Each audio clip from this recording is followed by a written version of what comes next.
Tihar jail से पंजाब लाया गया लॉरेंस बिश्नोई से पूछताछ जारी। भारी सुरक्षा के बीच बुलेट प्रूफ गाड़ी में लाया गया पंजाब। मनी लॉन्ड्रिंग के मामले में आज तीसरे दिन फिर हुई राहुल गांधी से पूछताछ। कांग्रेस कार्यकर्ताओं ने किया हंगामा, टायरों को लगाई आग। अगले 5 दिनों में उत्तर भारत में कई राज्यों में शुरू होगी प्री मानसून बारिश, तापमान में आएगी गिरावट। नमस्कार, मैं हूं संजय सेठी, आप देख रहे हैं जय श्री टाइम्स। नेशनल हेराल्ड मामले में कांग्रेस नेता राहुल गांधी से पूछताछ का आज तीसरा दिन था, जिसे लेकर कांग्रेस कार्यकर्ता लगातार विरोध करते रहे। ईडी ऑफिस के पास कांग्रेस के कार्यकर्ताओं ने उग्र प्रदर्शन शुरू कर दिया और कार्यकर्ताओं ने टायरों को भी आग लगा दी, जिसके बाद 150 कांग्रेस के वर्कर्स को हिरासत में लिया गया। कानपुर में 3 जून को हुई हिंसा के दौरान बच्चों ने भी जमकर पथराव और बमबारी की थी, जिसके बाद पुलिस ने जांच शुरू की तो चौंकाने वाला खुलासा हुआ। बच्चों को पैसे देकर सड़क पर हिंसा कराई गई।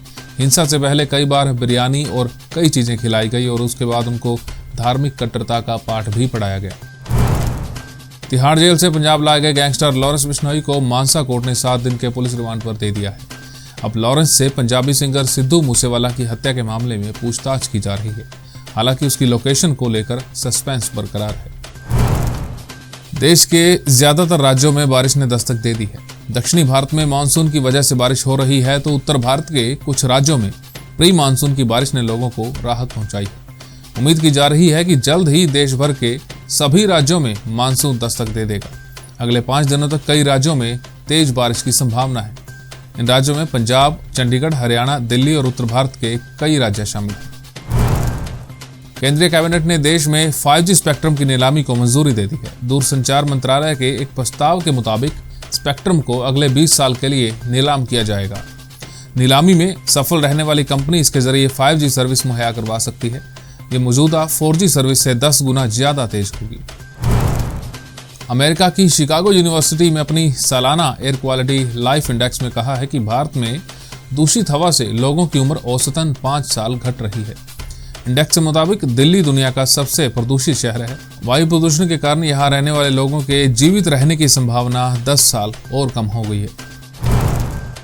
आर्थिक और राजनीतिक संकट से गुजर रहे पाकिस्तान के कई शहरों में 12-12 घंटे से ज्यादा बिजली कटौती करने पर मजबूर होना पड़ रहा है। हालात ये हैं कि कई इलाकों में मोबाइल नेटवर्क तक गायब है। बिजली के अभाव में टावर कम काम कर रहे हैं और ऑपरेटर्स के पास जनरेटर चलाने के लिए तेल तक नहीं बचा है। चीन ने हाल ही में एक बड़ा दावा करते हुए कहा है कि पृथ्वी से बाहर जीवन होने की संभावना है। हालांकि कुछ ही देर बाद इस खोज से जुड़ी रिपोर्ट और सोशल मीडिया पोस्ट को डिलीट कर दिया गया। साइंस एंड टेक्नोलॉजी डेली ने इस खबर को अपनी वेबसाइट से डिलीट क्यों किया, इसकी वजह अभी तक साफ नहीं हो पाई है। अब बात आज के इतिहास की। देश के बंटवारे को इतिहास की सबसे दुखद घटनाओं में शुमार किया जाता है। ये एक तरफ 2 मुल्कों का नहीं बल्कि घरों का, परिवारों का और रिश्तों का बंटवारा था। रातों रात लोगों की तकदीर बदल गई। कोई बेघर हुआ तो किसी को नफरत की तलवार ने काट डाला। किसी का भाई सीमा पार चला गया तो कोई अपने परिवार को छोड़कर इस ओर चला आया। एक रात पहले तक भाइयों की तरह रहने वाले 2 समुदायों के बीच हमसाए से अचानक दुश्मन बन गए और इस बंटवारे ने दोनों समुदायों के लोगों के दिलों में नफरत की ऐसी खाई खोद दी, जिसे भरने की कोशिश में आज तक कोई कामयाब नहीं हो पा रहा है। बंटवारे के उस दुखद इतिहास में आज ही का दिन यानी कि 15 जून का दिन इसलिए महत्वपूर्ण है क्योंकि कांग्रेस ने 1947 में 14-15 जून को नई दिल्ली में हुए अपने अधिवेशन में बंटवारे के प्रस्ताव को मंजूरी दी थी। आज़ादी की आड़ में अंग्रेज भारत को कभी न भरने वाला जख्म दे गए। हमारे इस खास पेशकश में फिलहाल इतना ही। देश और दुनिया की तमाम खबरों के लिए आप देखते रहिए जय श्री टाइम्स।